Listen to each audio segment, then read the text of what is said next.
अस्सलाम वालेकुम नाज़रीन, हॉटशी प्रोग्राम में भली कार मैं तव्हांजी मेज़बान सबीन मेमन। नाज़रीन, हॉटशी प्रोग्राम में ॻाल्हि कंदासीं मुल्की सियासी सूरत हाल जे हवाले सां, जंहिंमें मुज़ाकरात या डायलॉग जे हवाले सां तमाम घणी ॻाल्हि ॿोल कई पई वञे, पर अपोज़िशन अञा ताईं डायलॉग तरफ़ अचण नथी चाहे। इन हवाले सां बिलावल भुट्टो ज़रदारी अॼु जेको क़ौमी असेंबली में धुआंधार जेका ख़िताब कयो आहे, बिलावल भुट्टो ज़रदारी न सिर्फ़ हुकूमत पर अपोज़िशन ते पिणु तमाम घणी तनक़ीद कई आहे। बिलावल भुट्टो ज़रदारी जो चवणु आहे त हुकूमत हाणे कमेटी खेॾणु बंदि करे। बिलावल भुट्टो ज़रदारी अपोज़िशन ते इल्ज़ाम मणींदे चयो त अपोज़िशन नथी चाहे त मुज़ाकरात थियनि, अपोज़िशन नथी चाहे त जमहूरियत मज़बूत थिए, अपोज़िशन नथी चाहे त आइन जी बालादस्ती थिए, अपोज़िशन सिर्फ़ ऐं सिर्फ़ पंहिंजा मसइला हल करणु चाहे थी। बिलावल भुट्टो ज़रदारी इहो पिणु चयो त अपोज़िशन आइन जी बालादस्ती जी ॻाल्हि करे पई, पर हिननि खे सियासतदाननि सां न आहे ॻाल्हाइणो, इन्हनि खे एस्टेब्लिशमेंट सां ॻाल्हाइणो आहे। बिलावल भुट्टो ज़रदारी चयो त इहा मुनाफ़क़त जी सियासत आहे, इहा जमहूरियत सां मुनाफ़क़त आहे, इहा पार्लियामेंट सां मुनाफ़क़त आहे।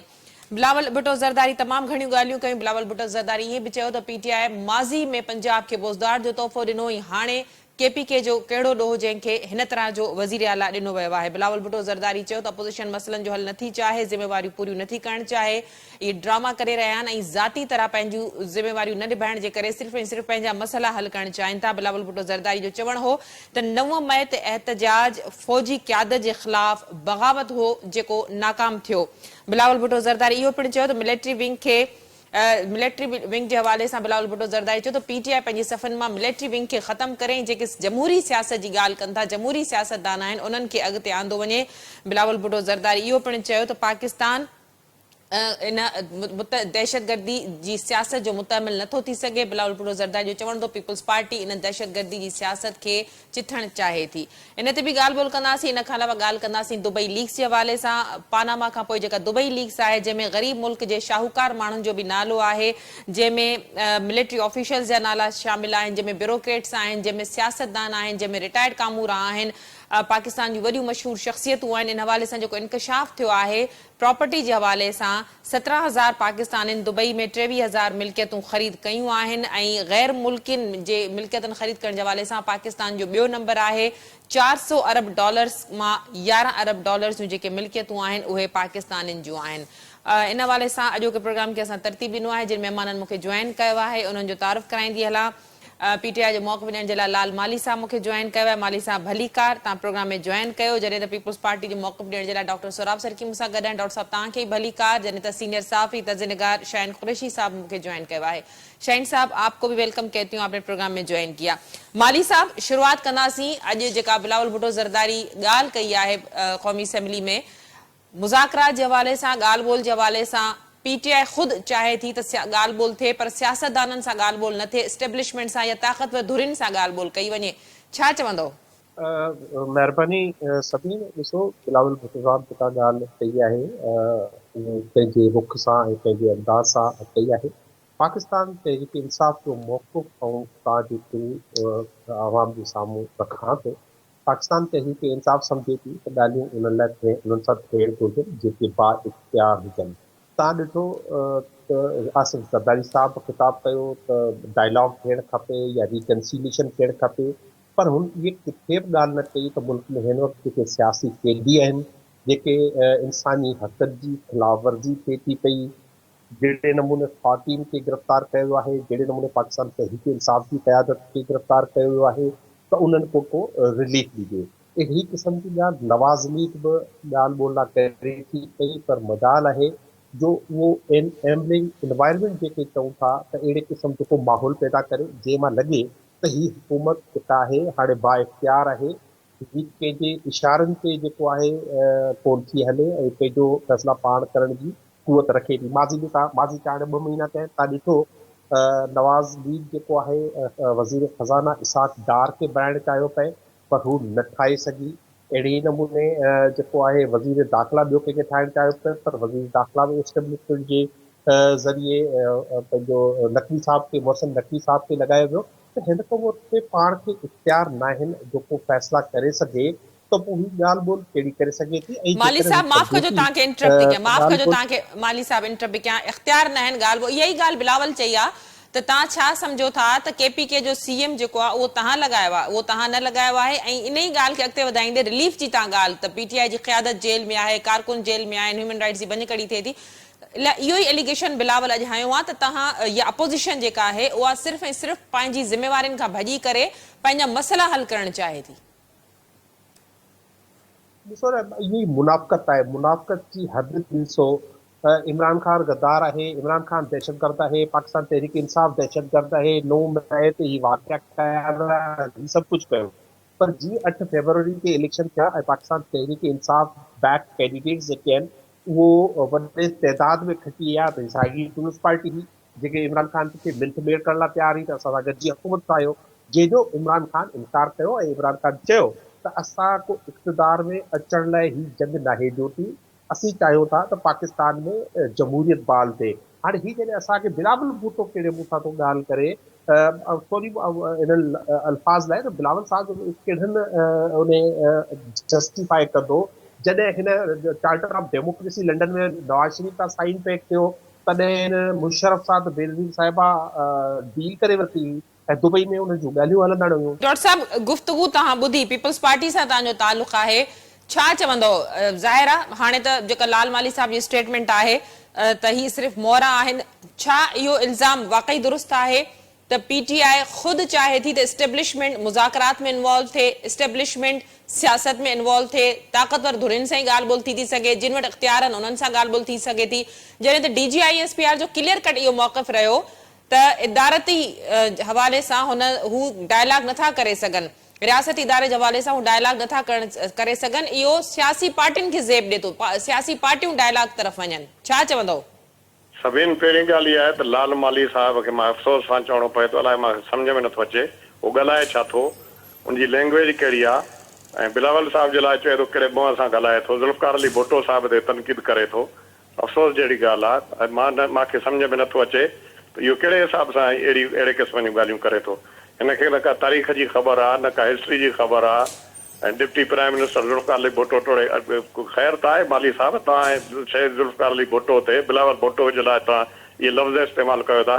पहिरीं ॻाल्हि इहा आहे त तव्हां इन लफ़्ज़नि जेके तव्हां इस्तेमालु कया त इन जी माफ़ी वठो, तव्हां अहिड़ा लफ़्ज़ इस्तेमालु न कयो। ऐं ईअं ज़रूरी न आहे त जेकॾहिं तव्हां कंहिं प्रोग्राम में अचो था, को ॻाल्हाए थो, असां बि ॻाल्हाईंदा आहियूं, त तव्हां जेकी क़यादत आहे उन ते तव्हां जेको अहिड़े क़िस्म जा जेके आहिनि फ़िक्रा इस्तेमालु कयो। पहिरीं ॻाल्हि इहा आहे त मूंखे ॾाढो अफ़सोस थियो आहे, मां तव्हांजी इज़त कंदो आहियां, ऐं तव्हां जेको आहे बिलावल साहिब जे लाइ कहिड़े मुंहं सां ॻाल्हि करे थो इहा ॻाल्हि कयो था ऐं भुट्टो साहिब ते ॻाल्हायो था, त महिरबानी करे असां जॾहिं बि ॻाल्हायो आहे असां फज़ीलत सां ॻाल्हायो आहे, इख़लाक़ सां ॻाल्हायो आहे, ऐं हमेशह इमरान खान जी जेकी बि सियासत आहे उन जी तव्हां सियासत ते ॻाल्हायो न। तव्हां जेको अहिड़ी ॻाल्हि कयो था मुल्क टोड़ियो, हे कयूं हो कयूं, एस्टेब्लिशमेंट तव्हां जेकी ॻाल्हि कयो था, इहे जेके तव्हांजूं ॻाल्हियूं आहिनि एस्टेब्लिशमेंट जी हुन ते कुल्हे ते केरु आयो? 2018 वारे में कहिड़ी इलेक्शन तव्हां खटी? तव्हां कंहिं तव्हांखे खटायो? कराची में छा सूरत हाल हुई? पूरे पाकिस्तान जी छा सूरत हाल हुई? हाणे वेही करे तव्हां अहिड़ी अजीब क़िस्म जूं ॻाल्हियूं कयो था, जेकी सूरत हाल तव्हां इहे चओ था, उहा सभु ख़बर आहे सभिनी खे, बिलावल साहिब खे ख़बर आहे, असांखे ख़बर आहे त उहो कीअं थिए थो, छा मामलात आहिनि। बाक़ी हाणे तव्हां वेही करे जेकॾहिं क़यादत ते या ज़ातियात ते वेही करे ॻाल्हाईंदा इहो मुनासिबु न आहे। ऐं असां जेके आहियूं सिंधी मौज़िब माण्हू आहियूं, हमेशह जॾहिं बि तनक़ीद कंदा आहियूं मौज़िब तरीक़े सां कंदा आहियूं, त महिरबानी करे तव्हां इन शइ जो ख़्यालु रखो।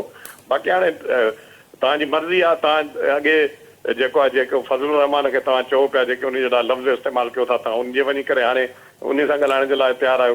तव्हांजो जेको आहे चेयरमैन साहिबु, मां उनजी इज़त सां नालो खणां थो, इमरान खान साहिबु, उहो तव्हांखे यादि आहे त तव्हां उन अचकज़ई जे हिसाब जे लाइ छा चवंदो, तव्हां उनखे प्रेसिडेंट जो कैंडिडेट करे छॾियो।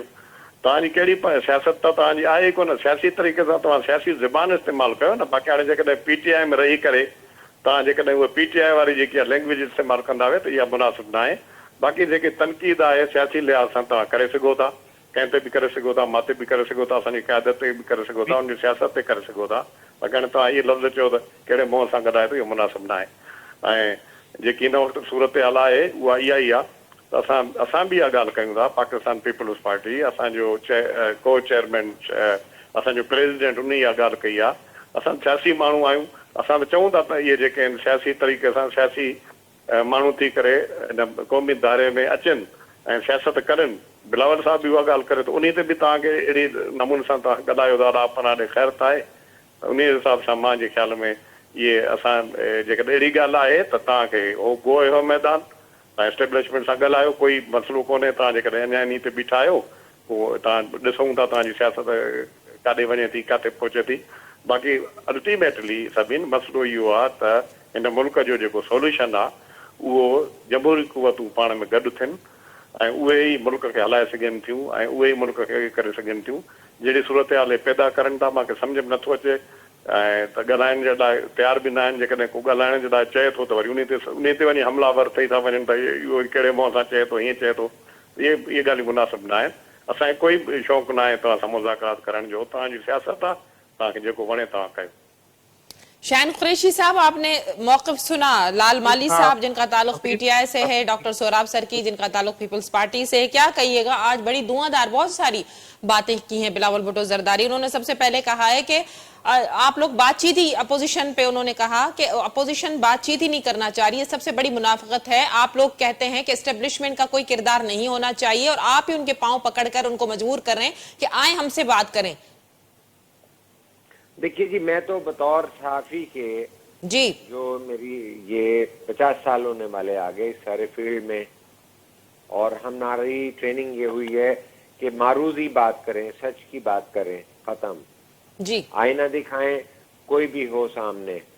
हम अगर जायजा लें, क्योंकि मैं जाती तौर पे जो है इमरान खान की जो है शौकत खानम हस्पताल बनाने के प्रोसेस से उनके साथ शामिल रहा, सपोर्ट किया हमने। हमारी उसकी भी सियासी वजह भी थी, इंसानी वजह भी थी कि हम जब तालिब इल्म थे तो वो खालों का बजट जमहूरियत पसंदों के खिलाफ इस्लामी जमीयत तलबा यूज करती, तो हम कहते थे, और बड़े बड़े दानिश्वर मुन्नू भाई थे, नैयर अली दादा आर्किटेक्ट थे, कि भाई ये पैसा जो है लोगों के, एक क्रिकेटर है, हीरो है, लोग उसकी इज्जत करते हैं, वो पैसा वहां लगेगा, और ये जमात इस्लामी का चंदा जो अवाम के खिलाफ एहतजाजी जलसे होते हैं, उन्हें यूनिवर्सिटियों में मारते हैं, दंदनाते हैं, तो वो पैसा सही जगह इंसानियत के लिए लगेगा। ये मैंने आज बात आपके चैनल पे भी की और हमारे अपने भी जो प्रोग्राम हुए उनमें हमने रिकॉर्ड पे रखा हुआ है।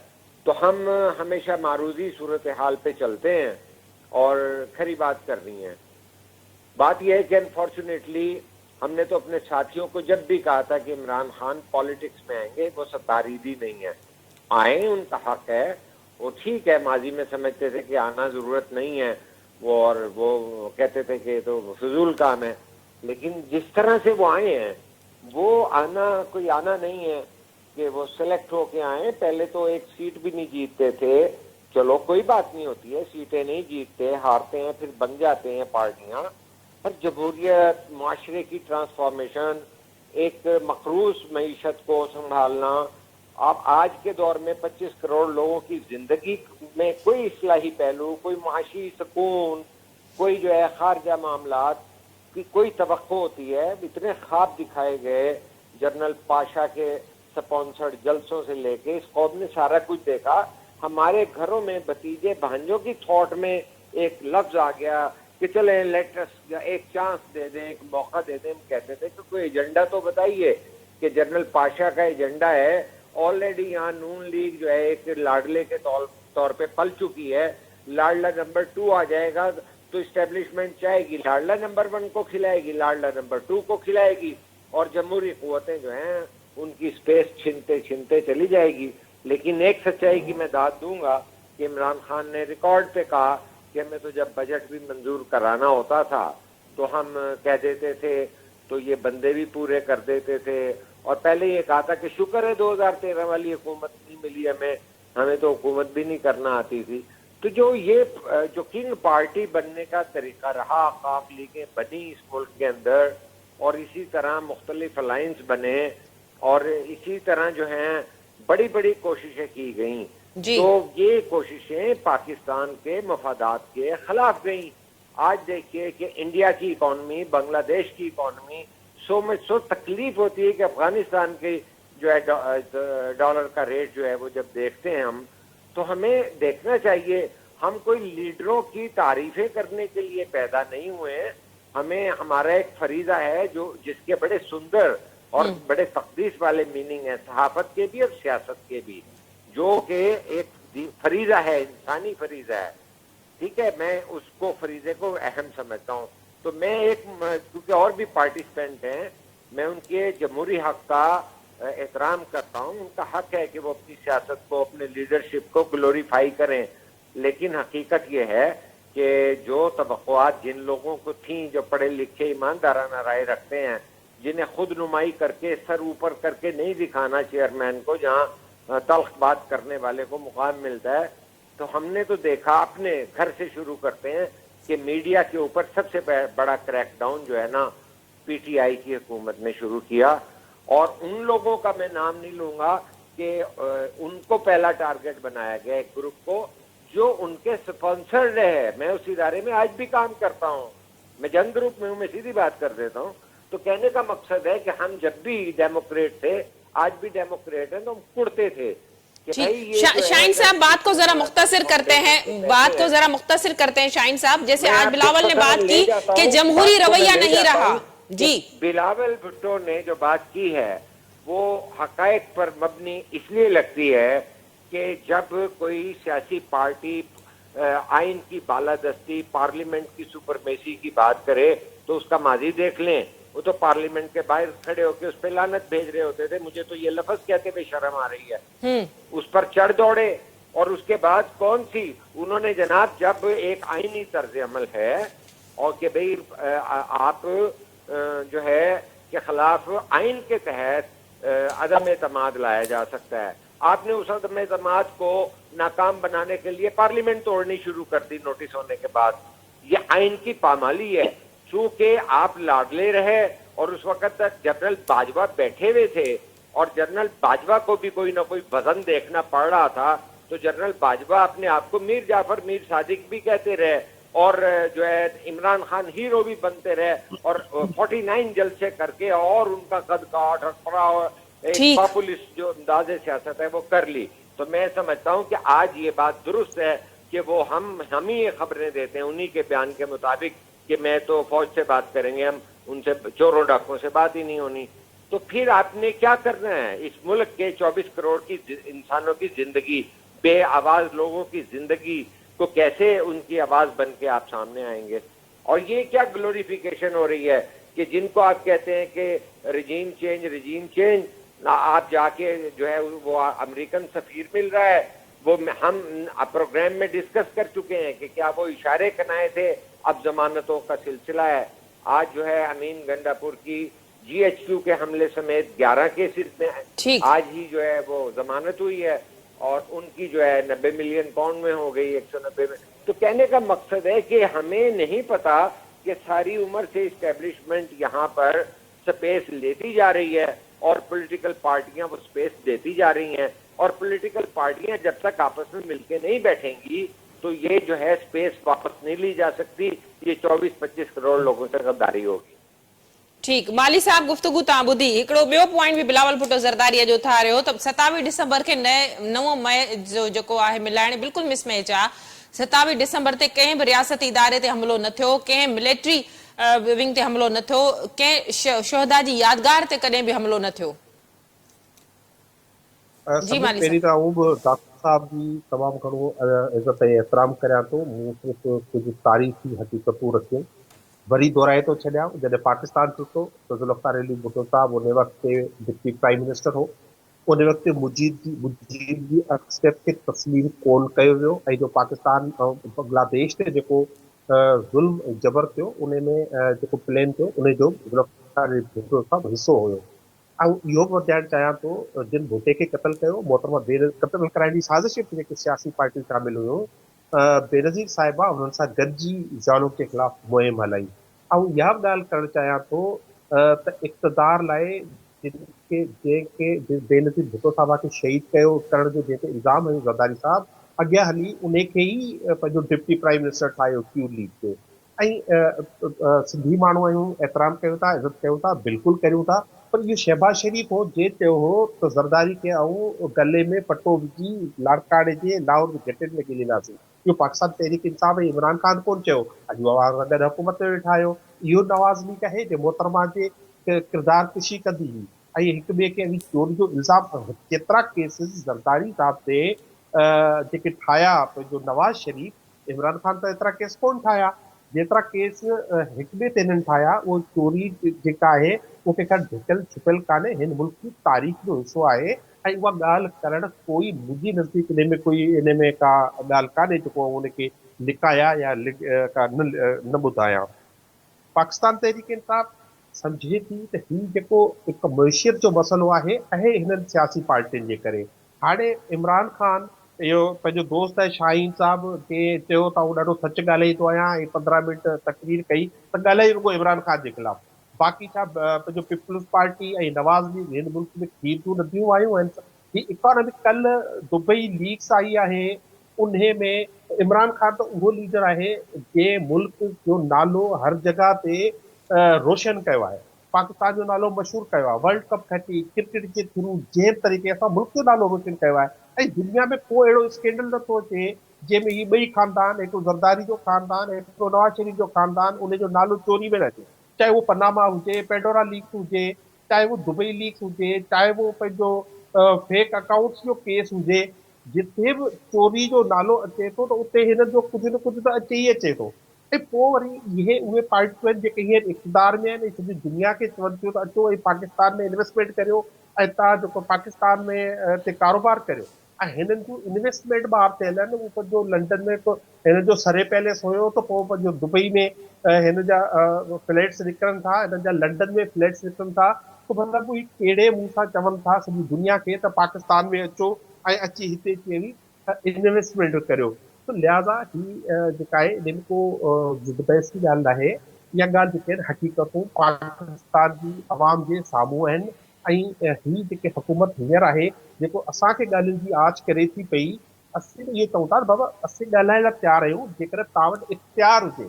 तव्हां वटि इख़्तियार ई न आहे। तव्हां वटि इख़्तियार एतिरो आहे, बिलावल भुट्टो साहिबु पंहिंजे हिकिड़े कारकुन जी कुर्बानी ॾेई, शायदि सरफराज राजड़ साहिबु हुयो जेको सेनेट जो सेनेटर चूंडिजे आहे, उन ते फैसल वाडा खे चूंडियो आहे ऐं फैसल वाडा अॼु बि टीवी चैनल ते आज़ादु ऐं उहो बि आज़ादु अॼु बि एस्टेब्लिशमेंट जी नुमाइंदगी करे थो, को पीपल्स पार्टी जी या पाकिस्तान जी आवाम जी नुमाइंदगी त कोन थो करे। तो इहे ॻाल्हियूं आहिनि, हक़ीक़तूं आहिनि ऐं बे इख़्तियार आहिनि। हिननि खे सिर्फ़ु अचनि हिन मुल्क में इन लाइ था त हिन खे लुटनि, इन खे फुरनि ऐं हिन मां ई जेको हिन मुल्क ते कर्ज़ो चढ़ियो आहे, ईअं ई त कर्ज़ो चढ़ियो आहे। हाणे दुबई खां $1 अरब जे लाइ असीं पिनण लाइ सॼो ॾींहुं उते वेठा आहियूं। पंहिंजो शहबाज शरीफ़ चए थो ये जो हम चाय पी रहे हैं ये कर्ज़े के पैसे से आती है। बाबा तव्हांजा ही मुल्क जा कर्ज़ो एतिरो आहे ऐं तव्हां $12.5 अरब $1 लाइ तव्हां हुते बिल्कुलु था कयो। $12.5 अरब जो तव्हांजो मिल्कियतूं पाकिस्तानियुनि जूं उते पियूं आहिनि, इहे कीअं हुते गॾु थियूं आहिनि? इहो त सिर्फ़ु हिकिड़े मुल्क जो आहे ऐं उहो बि तमामु थोरो तइदाद आहे। इहे सभु जाइदादूं न आहिनि। लिहाज़ा पाकिस्तान तहरीक इंसाफ़ अच्छा सियासी दुरियुनि सां इहा ॻाल्हि बि तव्हांखे ख़बर हुजणु घुरिजे त ऑलरेडी सिर्फ़ु इमरान ख़ान हिननि जमायतुनि सां ॻाल्हाइण जो ऐलान कयो आहे जेके मैंडेट चोर आहिनि। पाकिस्तान जी आवाम हुजे, पाकिस्तान जो मीडिया हुजे, इंटरनेशनल मीडिया हुजे। हींअर IMF छा चयो त भई सभ खां वधीक वोट त इमरान ख़ान खे मिलिया आहिनि। हाणे IMF असांजे हक़ में त न आहे, IMF खां त डील ई कनि था पिया। इहो पिल्डाट छा चयो आहे, इलेक्शन त पाकिस्तान तहरीक इंसाफ़ खटी वई आहे। ठीकु। दुनिया जूं सभु तंज़ीमूं पाकिस्तान चवनि थियूं पाकिस्तान तहरीक इंसाफ़ इलेक्शन खटी वई आहे ऐं हीअ जेके माइनॉरिटी में आहिनि हीअ अची वेही रहिया आहिनि। ऐं शाहीन साहिबु रुॻो सच ॻाल्हाए थो त इमरान ख़ान जे ख़िलाफ़, जेतिरो बि सचो सॼो इमरान ख़ान जे ख़िलाफ़। हिन जे इदारे खे तकलीफ़ थी वई, हिननि खे तकलीफ़ थी वई। बाबा हिन मुल्क सां जेको तबाही कई त मुल्क को ऐं ॻाल्हि त कयां उनको कतर खां वठी तोड़ण खां वठी पंहिंजो ओसामा बिन लादन तव्हांजे एबटाबाद में लधो, हीअ छा इमरान ख़ान लिकाए रखियो? इहे सभु मुल्क सां जेके बि ज़ुल्म ऐं ज़्यादतियूं थींदियूं रहियूं आहिनि हिननि जे दौर में थींदियूं रहियूं आहिनि, इमरान ख़ान जे दौर में न थियूं आहिनि। इमरान ख़ान जे दौर में ही मुल्क जी मुइशियत तरक़ी करे रही। GDP ग्रोथ 6% ई जेको ऑन रिकॉर्ड आहे, हीअ जेका रिकॉर्ड ॾिसंदा त उहो बिल्कुलु साम्हूं अची वेंदो। हींअर बि एक्सपेक्ट कनि था GDP ग्रोथ 2% ते। त हलंदड़ इकोनॉमी खे हिकिड़ी साज़िश जे करिए उनखे हुकूमत खे हटायो वियो ऐं उन खां पोइ हीअ जेके पनामा में जेकॾहिं ही लंडन प्लान न ठहिया, पनामा में नवाज शरीफ़ हिननि खे माफ़ी न मिले हा, पनामा में ही डील न कनि हा, एस्टेब्लिशमेंट हिननि सां डील न करे हा, त इहो शायदि दुबई लीक में असांजा $12.5 अरब न फाथल हुजनि हा। त हिननि जो चवां थो हाथी जो जेको खाइण जा ॾंद हिकिड़ा आहिनि त ॾेखारण जा ॾंद ॿिया आहिनि। ही सियासी पार्टियूं इन हिसाब सां कमु कनि थियूं ऐं इन्हनि जो मुनाफ़त तमामु कड़ी आहे। इमरान ख़ान जेका ॻाल्हि आहे उहा कई आहे, हा हिकिड़े पेज ते हासीं, असां सम्झो इदारो आहे हिकिड़ो पाकिस्तान जो, असीं हुन सां गॾिजी कमु कयूं था पिया, जो ठीकु। ख़बर नथी तो पेट में खंजर हणे थो। असां त 3 साल हुकूमत कई आहे, हिननि त 30 साल थी विया आहिनि ही हुकूमतनि में। डॉक्टर साहब गुफ्तगू तव्हां माली साहब जी ॿुधी, माली साहब जो चवण आहे त असां सिर्फ़ु हिननि ॿिनि पार्टियुनि सां ॻाल्हाइण खां इनकार कयो आहे जिन वटि मैंडेट ई कोन्हे। लाल माली साहब जेके बि ॻाल्हियूं करे थो उहे बिल्कुलु ग़लति ॻाल्हि करे थो। महमूद रहमान कमीशन आहे, उन में त क्लियर कट आहे त पाकिस्तान कंहिं टोड़ियो।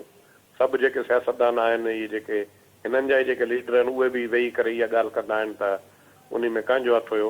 अफ़सोस सां चवणो पए थो बसि उहो इहा ॻाल्हि उन ते मीटर उन ते बीठो आहे, उन जो सुई अटकी पई आहे इन ते त पीपल्स पार्टी जा शहीद ज़ुल्फ़िकार अली भुट्टो ते तनक़ीद करे थो। बहरहाल मां सम्झां थो, असां त पॉलिटिक्स में मां 1993 खां वठी मेंबर थींदो अचां थो सूबाई असेंबली जो। उन खां अॻु में जॾहिं असां पैदा थिया नंढे इलाइक़े खां वठी जहिड़ा बि दौर आया, हक़ीक़त इहा ॿुधायां थो, तव्हां शाहीन सभाई अलाए साहिबु असां वारी जेकी आहे पंहिंजी ॿोली असांजी सिंधी सम्झे थो अलाए नथो सम्झे, जहिड़ा बि जेके डाकू चोर जेके चवनि था PTI वारा, उन में इहा सूरत हाल कोन हुई। सभिनी जेकी हिन वक़्तु मुल्क जी सूरत हाल जेकी 3 सालनि में इमरान ख़ान बिंग कई, हिकु त हिकिड़ो इख़्लाक़ियात तबाह थी वई। ॿियो तव्हां पाण ॾिसो त कहिड़ो माण्हू हुयो हिननि जी हुकूमत में, नैब खे जहिड़े नमूने सां हिननि इस्तेमालु कयो, उन मीडिया जे ख़िलाफ़ु जेके हिननि क्रैक डाउन कयो या जेको मीडिया सां जेकी हिननि हरकत कई, ऐं उन खां पोइ जहिड़े नमूने सां जीअं सभाई साहिबु शाहीन साहिबु चयो त जहिड़े नमूने सां उहो हुकूमत में पाण आया, उहा ॻाल्हि मञण जे लाइ तयारु ई न आहिनि।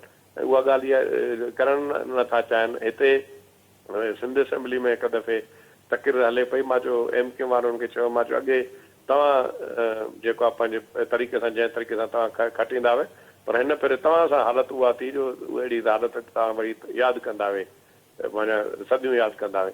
त उहा सॼी जेकी बि सूरत हाल आहे, का सियासत पाकिस्तान जी लिकल छुपल न आहे।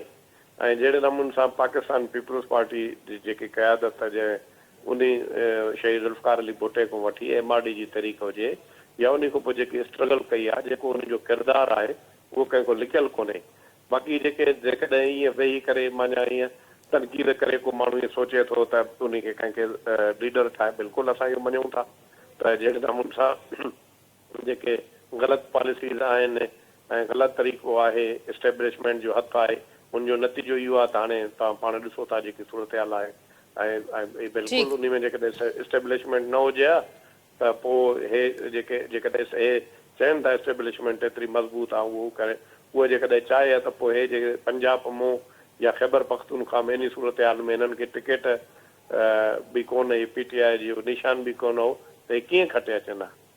इन में त का शक जी लिकियल छपियल का ॻाल्हि आहे कोन।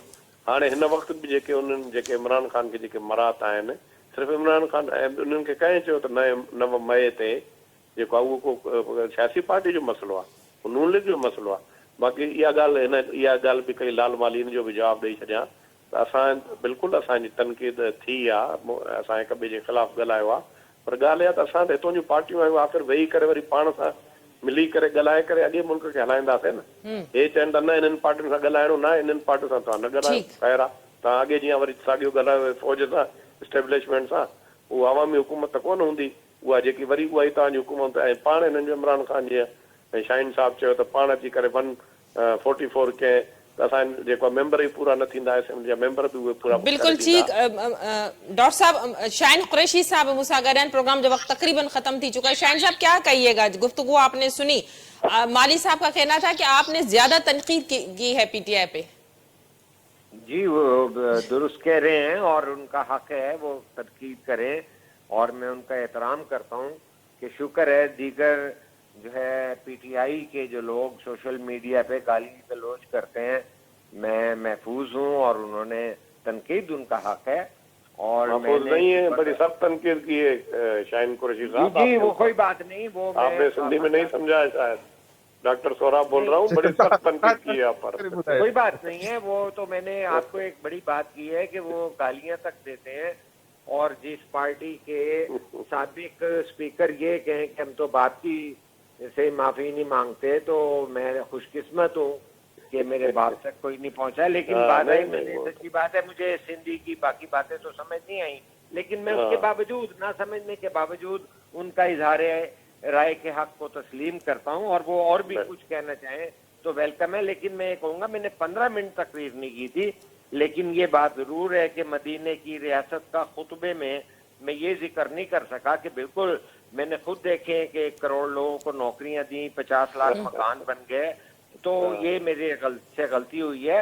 और वो यही कह रहा था, मैं यही कह रहा था शाहीन साहब बनाने का वाले आप लोग हैं और 18वीं तरमीम के जरिए सूबों को इख्तियारात देने और उनको लपेटने वाले एजेंडे पे आने वाले इमरान खान, जो अलल ऐलान कहते थे 18वें तरमीम को वापस लेके जाएंगे, हम जो है साहबी टारगेट बनते हैं, बनते रहेंगे और हमें कोई फिक्र भी नहीं है। ठीक है, अगर से मैं अवॉइड करता हूँ ट्विटर पे कि बहुत ही गलीज गालियां ये लोग देते हैं, माँ बहन की गालियां देते हैं, लेकिन मैं सलाम उन औरतों को, साथियों को पेश करता हूँ जो उसके बावजूद जो है जुर्रत इजहार रखते हैं। लेकिन मुझे तो कोई वो नहीं, लेकिन मैं कहता हूँ कि यहाँ पर ये सारी इस्टेब्लिशमेंट की जिम्मेदारियां हैं कि यहाँ पर नवाज शरीफ और इमरान खान जैसे खिलाड़ी और ताजिर लाकर यहाँ के जमहूरी प्रोसेस को, सोसाइटी की ट्रांसफॉर्मेशन के प्रोसेस को रोका जाता है। एक हालत से दूसरे हालत में विजनरी लोग लेके जाते हैं, कॉपी कैट नहीं होते कि वो मॉडल की कॉपी कर लें, मैं भुट्टो बन के आऊं, क्या पिद्दी का शोरबा। वो एक जमहूरियत पसंद आदमी था, उसने गैलोस चूमे और फर्श पे लेटा, वो 50 फुट के कमरे में। ठीक, शाहीन साहब, बड़ी माजरत के साथ वक्त होता तो गुफ्तगू को और मजीद इस पे बातचीत करते। बहुत शुक्रिया आप तीनों मौजूद मेहमानों का, आपने आज के प्रोग्राम में ज्वाइन किया। नाज़रीन, नहीं थे हॉट इशू प्रोग्राम जो वक्त पुजानी ते पहुंचो ईंदड़ प्रोग्राम ते ॾींदा इजाज़त। अल्लाह वाही।